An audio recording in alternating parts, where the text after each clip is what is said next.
how's social distancing going at your house?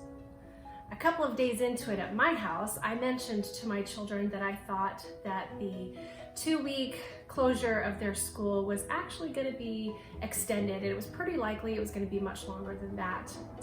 This was apparently horrific information for my son, who immediately replied with, "What? No, Mom, we're going to kill each other." Well, I'm happy to report that we haven't killed each other yet, and that I learned a few things or realized a few things from that interaction with my son. So I realized that I need to be really careful and thoughtful about what I say to my children in this time of uncertainty. And also that as a parent and the adult in the house, I have a lot of influence over how my children are responding to this unusual situation that we find ourselves in. Parents have the responsibility and the privilege of setting the tone in their household for how their kids process the normal and not so normal ups and downs of life. Which got me to thinking, what do you do then when you're the adult in the house and you're struggling with feeling anxious and not really sure you can find your footing in these unpredictable, ever-changing times that we're currently facing?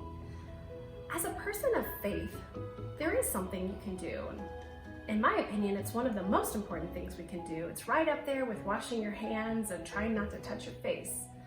And that is to remember what you know to be true about God. And then make the choice to let your thoughts dwell there. When you spend time thinking about what you know to be true about God, you will find your footing on the firmest foundation possible. One of the scriptures that I have thought about recently that is giving me a real sense of stability is from Ecclesiastes chapter 3. That's the part of the Bible where they tell you that there's a time and a place for everything under the sun.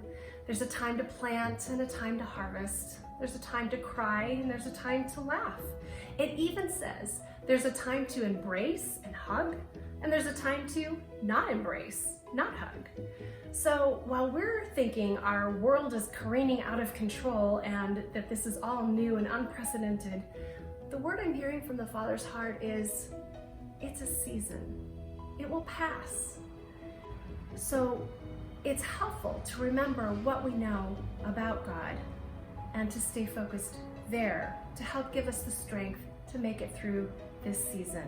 The truth of the matter is that the coronavirus does not get to have the final word. The stress and strain on your household from having your kids home and trying to work and trying to find groceries and toilet paper, for goodness sake, that does not get to have the final word over your household.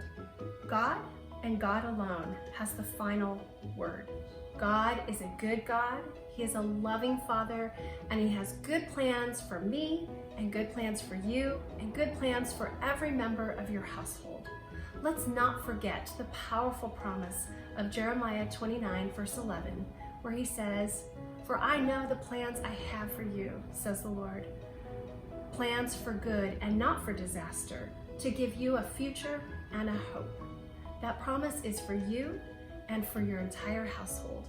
God and God alone has the final word.